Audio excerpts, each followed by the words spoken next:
¿Qué tal, mis hermanas? Buenos días. El Señor me las bendiga. Yo espero que en este día el Señor hable a sus corazones, a su vida, y que podamos reconocer el daño que nosotros hemos hecho muchas veces con nuestra boca. Hay un versículo en la Biblia donde nuestro hermano Pablo le recomienda a Tito que escoja a mujeres con una buena reputación en la iglesia. Dice en Tito 2:3: las ancianas asimismo sean reverentes en su porte, no calumniadoras, no esclavas del vino, maestras del bien. Yo sé, mis hermanas, que quizás sea fuerte la palabra, pero Dios necesita que de nuestro corazón salga la calumnia. Vamos a orar y a ponernos en las manos de Dios. Amado Padre Celestial, en esta tarde, mi Señor, estamos aquí delante de su presencia para reconocer nuestra necesidad, Señor. Anhelamos, Padre, cada día agradarle más y más, Señor. Lávenos, Señor, con su palabra. Es urgente, Padre, que haya un cambio, Señor, en nosotras.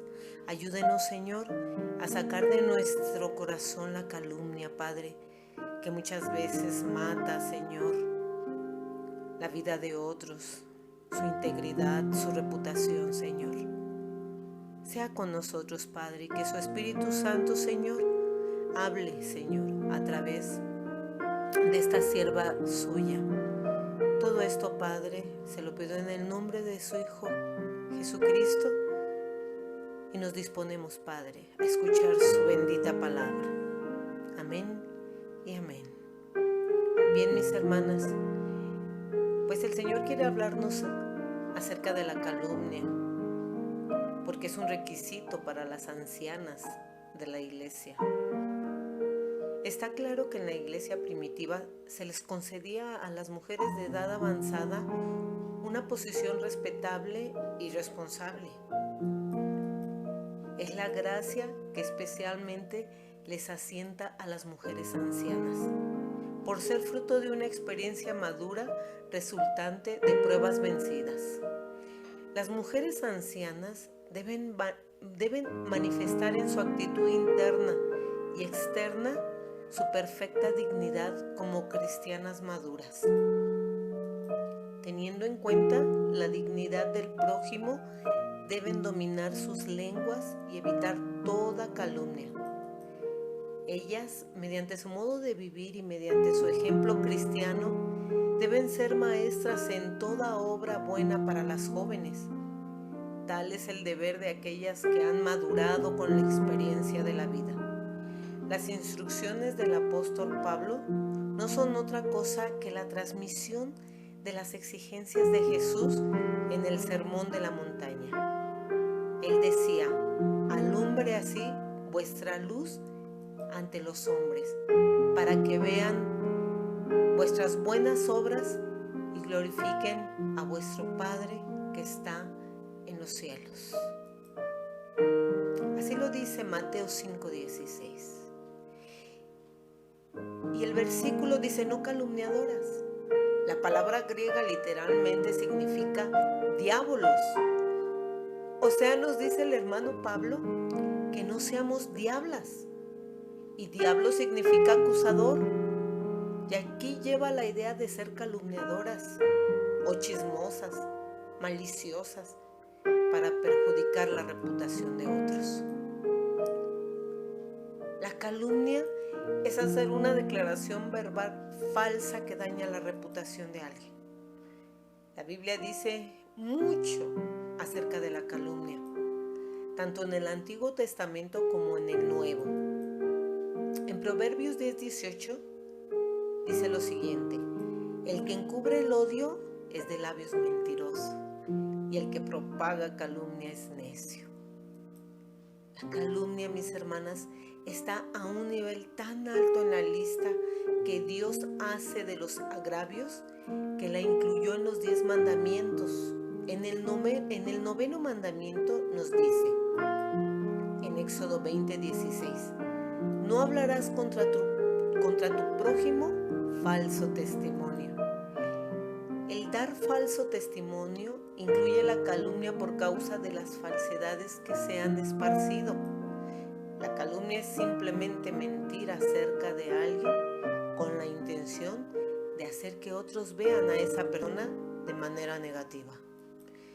El noveno mandamiento se preocupa de nuestro buen nombre, del propio y del prójimo. Prohíbe hablar falsamente de cualquier cosa, mentir, hablar con equívocos y planear o pretender engañar en cualquier forma a nuestro prójimo. Hablar injustamente contra nuestro prójimo, dañar su reputación, dar falso testimonio contra él o en la conversación corriente, calumniar, murmurar y andar con chismes, tergiversar lo que se ha hecho, exagerar y pretender de cualquier forma mejorar nuestra reputación, degradando la fama del prójimo. ¿Cuántas veces, mis hermanas, quebrantan a diario o quebrantamos, más bien dicho, este mandamiento? Personas de todos los rangos, de todas las creencias, de todo núcleo social. Los otros mandamientos, desde el 10º, prohíben todo deseo de hacer lo que será un daño para nuestro prójimo. Léelo, te invito a que lo revises, mi hermana. Este prohíbe todo deseo ilícito de tener lo que nos produzca placer a nosotras mismas. Calumniar es mentir de manera malintencionada. Y Dios aborrece la mentira. Dice en su palabra, en Proverbios 6:16, 6 cosas aborrece Jehová y aún 7 abomina mi alma: los ojos altivos, la lengua mentirosa, las manos derramadoras de sangre inocente, el corazón que maquina pensamientos inicuos, los pies presurosos para correr al mal, el testigo falso que habla mentiras y el que siembra discordia entre hermanos. ¿Y a qué se refiere a los hermanos en Cristo? Ya que Dios es el autor de la verdad, mis hermanas, cualquier falsedad es contraria a su naturaleza y por lo tanto repugnante para Él. En Juan 14:6, Jesús dijo: yo soy el camino y la verdad y la vida, y nadie viene al Padre sino por mí. Tanto la calumnia como el chisme es malo, y la Escritura a menudo los condena. Levítico 19:16 dice: no andarás chismeando entre tu pueblo, no atentarás contra la vida de tu prójimo, yo Jehová. Y en el 16:27 dice: el hombre perverso cava en busca del mal, y en sus labios hay como llama de fuego. Esto no lo dice Proverbios. Y en 2 de Crónicas 12:20 dice: pues me temo que cuando llegue no os halle tales como quiero, y yo sea hallado de vosotros cual no queréis, que haya entre vosotros contiendas, envidias, iras, divisiones, maledicencias, murmuraciones, soberbias, desórdenes. El hermano Pablo estaba preocupado porque los hermanos de Corinto no lo vieran de esta manera, que no lo hallaran haciendo estas cosas. Y él también temía que cuando él llegara, él no quería llegar y encontrar estas cosas entre los hermanos de la iglesia. También están las calumnias y las murmuraciones, mis hermanas. En hebreo dice que se dice catalaliai y piztirimoi. Catalalai describe el ataque abierto en voz alta, los insultos que se lanzan en público a una persona simplemente porque ve las cosas de otra manera que nosotros. No sé cuántas veces te pasó eso. Yo lo hice muchas veces, mis hermanas.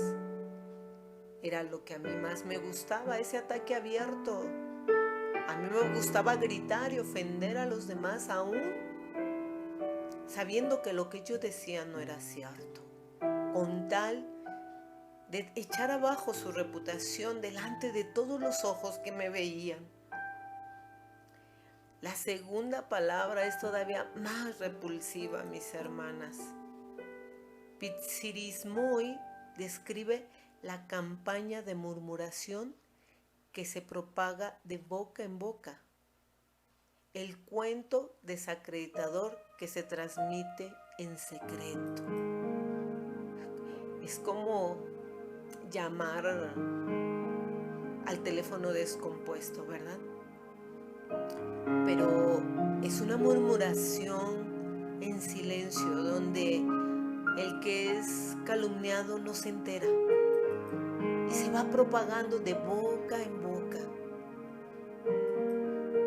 Este es más cruel, mis hermanos, porque de la primera clase de ataque uno se puede al menos defender porque lo ve venir, pero ante la segunda uno está indefenso porque se trata de una corriente subterránea, oculta y escondida que no presenta la cara y de una insidiosa contaminación de la atmósfera y el ambiente cuya fuente no se puede atacar porque se oculta. Vamos a ver qué es insidioso, mis hermanos. Insidioso es el que prepara cautelosamente los medios de hacer daño. Y su sinónimo es capcioso. Y capcioso es el que emplea el engaño y el artificio para cautivar la voluntad ajena o inducir al otro al error. Mis hermanas, yo no sé cuántas veces lo hiciste o lo has hecho. ¿O te ha pasado que alguien llega con falsas palabras, con calumnias de otra persona y te engaña y te cautiva la voluntad, tu voluntad, hasta el grado de creerlo, sin que tú lo investigues, ni estés consciente, ni estés seguro de que sea cierto, y caes en el error, y tú vas y murmuras a otra persona? El instrumento del insidioso es la acechanza. Así es Satanás. Él es como león rugiente que está acechando solamente para esperar a ver a quién devora. El del capcioso es la mentira sutil y el engaño que induce al error al que escucha con una pregunta capciosa, con el propósito de confundir o engañar al interlocutor, al que escucha. Intentó eludir sus capciosas insinuaciones, pero el propósito del calumniador es lograr que crean en su verdad para que se pueda ejercer la difamación. El chisme recopila los secretos de alguien y los pasa a otras personas. La calumnia crea sus propios secretos y los difunde donde sea que pueda hacer más daño. El Nuevo Testamento, mis hermanas, menciona la calumnia como parte de nuestra vieja naturaleza pecaminosa. La calumnia no tiene lugar ya en nuestras vidas cuando nos convertimos en nuevas criaturas en Cristo Jesús. Lo dice 2 Corintios 5:17, de modo que si alguno está en Cristo, nueva criatura es, las cosas viejas pasaron, he aquí todas son hechas nuevas. En Colosenses 3, del 7 al 8 dice, en las cuales vosotros también anduvisteis en otro tiempo, cuando vivías en ellas. Pero ahora dejad también vosotras todas esas cosas: la ira, el enojo, la malicia, la blasfemia, palabras deshonestas de vuestra boca. Por eso, mis hermanas, es que al día de hoy las que hemos sido compradas y convertidas en nuevas criaturas en Cristo Jesús, ya no decimos maledicencias, groserías, cosas irrespetuosas, blasfemias, palabras deshonestas. Esas ya no salen de nuestra boca. Nuestras palabras deben de estar dedicadas a la gloria de Dios, así como nuestros cuerpos, mis hermanas. En Romanos 1:1 nos dice, así que hermanos, os ruego por las misericordias de Dios que presentéis vuestros cuerpos en sacrificio vivo, santo, agradable a Dios, que es vuestro culto racional. En el 12:2 dice, no os conforméis a este siglo, sino transformaos por medio de la renovación de vuestro entendimiento, para que comprobéis cuál es la buena voluntad de Dios, agradable y perfecta. Aquellos que conocen a Dios tienen la responsabilidad de abstenerse de calumniar. Porque en Santiago nos dice 3:9 y 10, dice, con ella bendecimos al Dios y Padre, y con ella maldecimos a los hombres que están hechos a la semejanza de Dios. No puede ser, mis hermanas, que de una misma boca procedan bendición y maldición. Hermanas, hermanos míos, esto no debe de ser así. La calumnia es una práctica que debe morir si tenemos la intención de seguir a Jesús. Así también vosotros, considerados muertos al pecado, pero vivos para Dios en Cristo Jesús, Señor nuestro. No reine pues el pecado en vuestro cuerpo mortal, de modo que lo obedezcáis en sus concupiscencias, ni tampoco presentéis vuestros miembros al pecado como instrumentos de iniquidad, sino presentaos vosotros mismos a Dios como vivos de entre los muertos, y vuestros miembros a Dios como instrumentos de justicia, porque el pecado no se enseñoreará más de vosotros, pues no estáis bajo la ley, sino bajo la gracia. Romanos 6, del 11 al 14. ¿Se dan cuenta, mis hermanas? El pecado ya no puede enseñorearse de nosotros. Ya hubo mucho tiempo en que fuimos esclavos, fuimos su títere, nos hizo como quiso. Pero hoy ya no estamos bajo la ley del pecado, sino bajo la gracia. En Romanos 1, 28 al 32, Pablo enumera muchas características de una mente depravada, y la calumnia se incluye en esta lista. En el versículo 30 lo vas a leer. Yo te invito a que leas esas escrituras.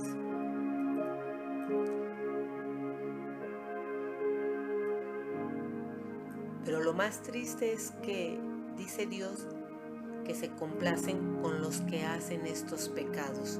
En el 32 dice, quien habiendo entendido el juicio de Dios, que los que practican tales cosas son dignos de muerte, no solo las hacen, sino que también se complacen con los que la practican. Cuando calumniamos a otros, elegimos estar fuera del camino de Dios, de ese camino que Dios ha diseñado para nosotros. Él no va a participar con nosotros, entiéndelo bien, mi hermana. Cuando tú calumnies, el Señor no va a ser tu cómplice, no va a participar en nuestros intentos de destruir a alguien con nuestras palabras. La calumnia viene del corazón, y cuando somos tentados a hablar falsedades respecto a una persona, primero Debemos examinar nuestros corazones para ver qué raíces horribles están produciendo esos deseos. Jesús dijo, pero lo que sale de la boca del corazón sale, y esto contamina al hombre, porque del corazón salen los malos pensamientos, los homicidios, los adulterios, las fornicaciones, los hurtos, los falsos testimonios y las blasfemias. Mateo 15, del 18 al 19. O sea, Dios quiere que veamos que el difamar a alguien es un indicador de que nuestros corazones no están bien con Él. Un deseo de calumniar puede brotar de una raíz de amargura. Y mira bien, no sea que alguno deje de alcanzar la gracia de Dios, que brotando alguna raíz de amargura os estorbe y por ella muchos sean contaminados. Hebreos 12:15. O de una herida no resuelta por falta de perdón.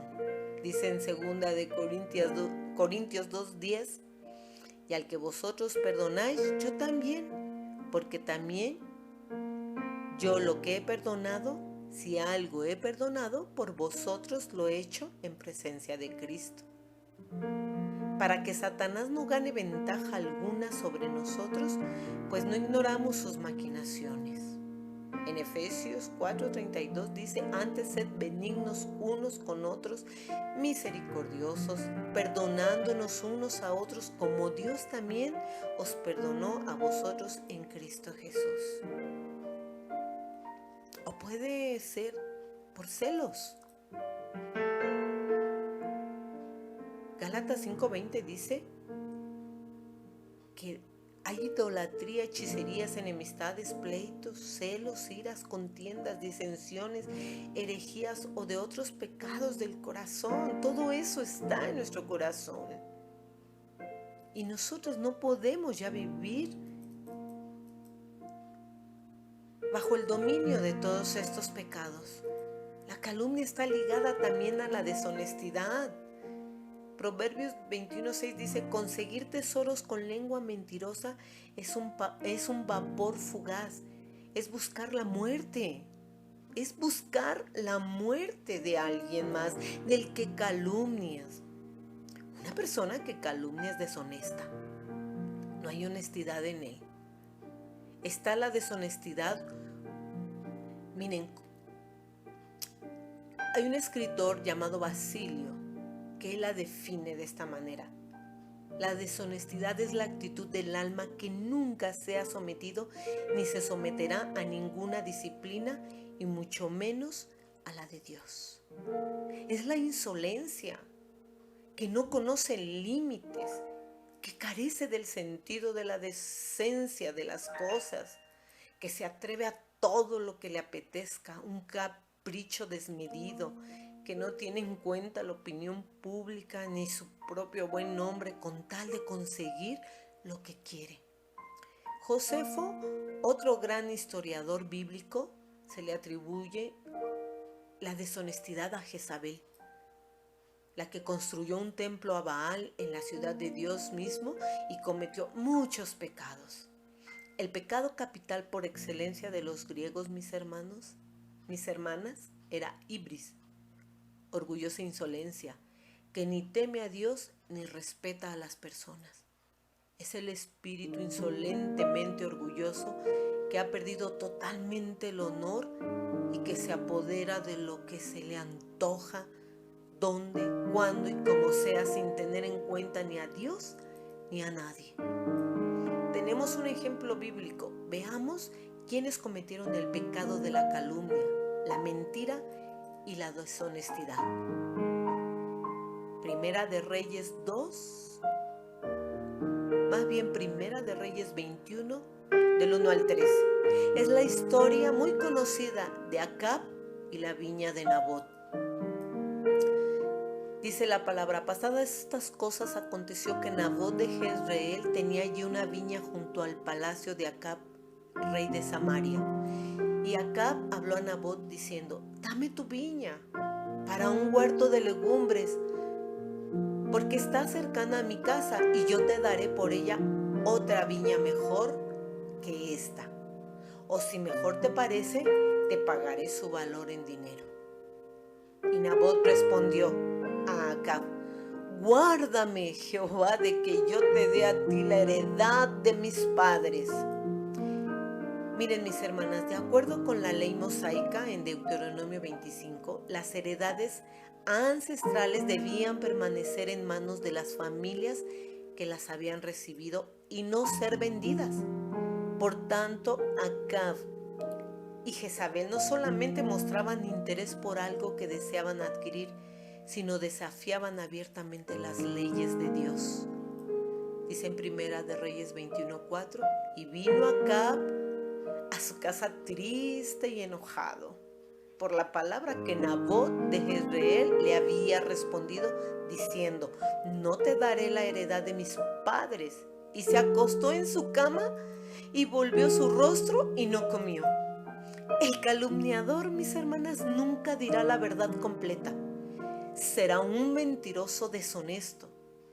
Se conmiserará y manipulará para lograr sus deseos personales aberrantes, sin importar ofender a Dios ni quebrantar sus leyes. En el versículo 5 dice: vino a él su mujer Jezabel y le dijo: ¿por qué estás tan decaído? ¿Por qué tu espíritu está así y no comes? Y él le respondió: porque hablé con Nabot de Jezreel y le dije que me vendiera su viña por dinero, o que si más quería le daría otra viña por ella. Y él respondió: yo no te daré mi viña. ¿Se dan cuenta? Él nunca le dijo que fue por no deshonrar a Jehová y su ley. Él mintió, mis hermanas. En el 7 dice: y su mujer Jezabel le dijo: ¿eres tú ahora rey sobre Israel? Levántate y come y alégrate. Yo te daré la viña de Nabot de Jezreel. Miren, mis hermanos, los reyes de Israel tenían la obligación de obedecer la ley del Señor, tanto como cualquiera de sus súbditos. En Deuteronomio 17, del 18 al 20 lo encontrarás. Pero a Jezabel, la hija de un monarca fenicio, le parecía ridículo que los deseos de su esposo pudieran ser frustrados por uno de sus súbditos, al que se le ocurrió cumplir una costumbre antigua de la ley de Dios.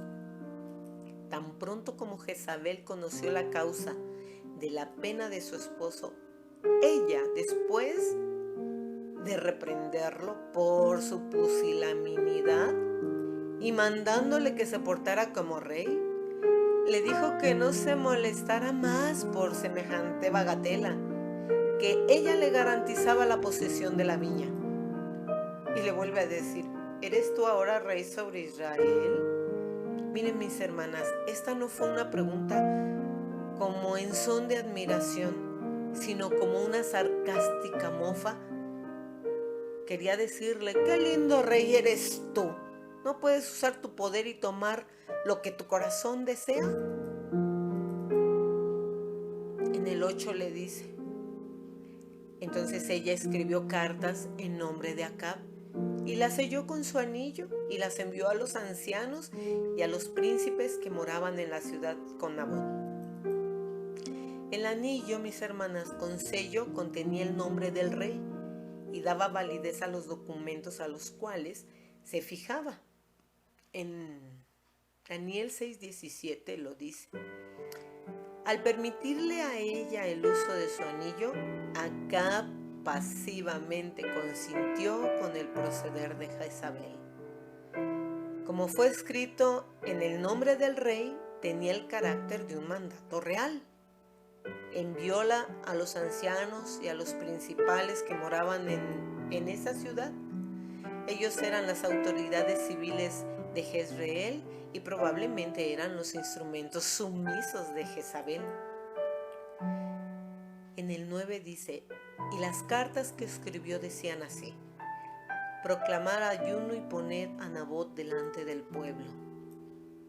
Y poned a 2 hombres perversos delante de él, que atestiguen contra él y digan: tú has blasfemado a Dios y al rey. Y entonces sacadlo y apedrearlo para que muera.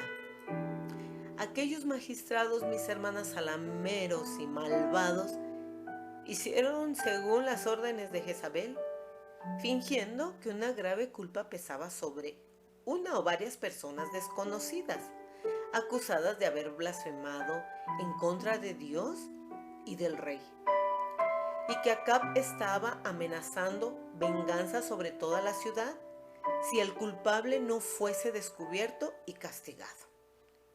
Ellos, mis hermanos, congregaron al pueblo para guardar un solemne ayuno. Se mandaba a guardar ayuno en ocasiones muy extraordinarias que afectaban los intereses públicos del Estado.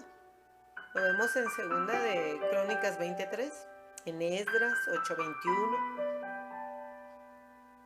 Las autoridades malvadas de Jezreel, al proclamar ayuno, deseaban aparentar justicia en sus procedimientos y producir la impresión entre el pueblo de que el crimen de Nabot equivalía a traición contra la vida del rey. O sea, ¿se dan cuenta?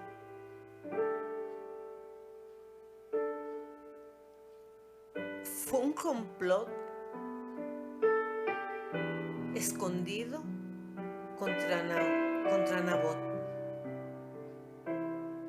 Buscaron testigos falsos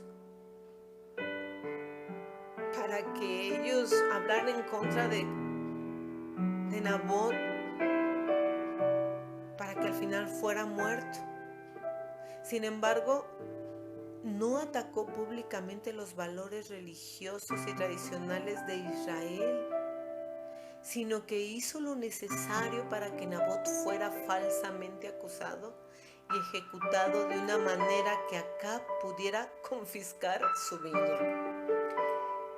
Nabot enfrentaba cargos inventados de romper el mandamiento: no injuriarás a los jueces ni maldecirás al príncipe de tu pueblo. Éxodo 22:28. Y en el versículo de Primera de Reyes 21:13 dice: vinieron entonces dos hombres perversos y se sentaron delante de él, y aquellos hombres perversos atestiguaron contra Nabot delante del pueblo, diciendo: Nabot ha blasfemado a Dios y al rey. Y lo llevaron fuera de la ciudad y lo apedrearon y murió. Pero en realidad, mis hermanas, Acab y Jezabel habían desobedecido los mandamientos en contra de codiciar la propiedad del prójimo, cometer homicidio, robar y dar falso testimonio en este incidente sórdido. Los pecadores eran ellos. Los que habían transgredido la ley de Jehová habían sido ellos. Nabot honró la ley de Jehová al no vender las heredades, porque era lo que decía la ley de Dios en Deuteronomio, que las heredades son para las familias de Israel, para los hijos de Dios. Y ellos infringieron todos estos mandamientos. En Éxodo de 20:13 y del 15 al 17, ellos infringieron estos mandamientos. Y en el versículo 20 dice que Acab dijo a Elías, al profeta Elías, cuando lo fue a buscar, le dice: ¿me has hallado enemigo mío? O sea que Acab le dijo al profeta Elías que era su enemigo porque lo andaba buscando. Y el profeta Elías le respondió: te he encontrado porque te has vendido a hacer lo malo delante de Jehová. No hay nada oculto que no vaya a ser manifiesto, mis hermanas. Y le dice: te has vendido a hacer lo malo. Es decir, te has permitido que el pecado adquiera dominio habitual y sin freno sobre ti, Acab. En Romanos 7:11 dice el hermano Pablo: porque el pecado, tomando ocasión por el mandamiento, me engañó y por él me mató. exactamente lo que le pasó a Acab. El bendito Pablo se queja de estar vendido al pecado. En Romanos 7:14 dice, porque sabemos que la ley es espiritual, mas yo soy carnal, vendido al pecado. Como un pobre cautivo en contra de su voluntad, pero Acab estaba dispuesto. Él se vendió al pecado por decisión y como acto y obra propios. Amó el dominio del pecado. Su esposa Jezabel lo incitó a actuar con perversidad. Elías reprueba a Acab y le pone su pecado ante sus ojos. Muy desgraciada es la condición del hombre que se ha hecho enemigo de la palabra de Dios, y muy desesperado está aquel que estima como enemigos suyos a los ministros de la palabra, porque ellos le dicen la verdad. Mis hermanas,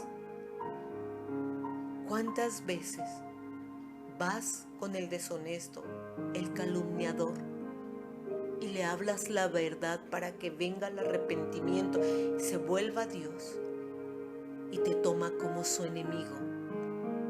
Porque le dices la verdad por amor, te vuelve su enemigo.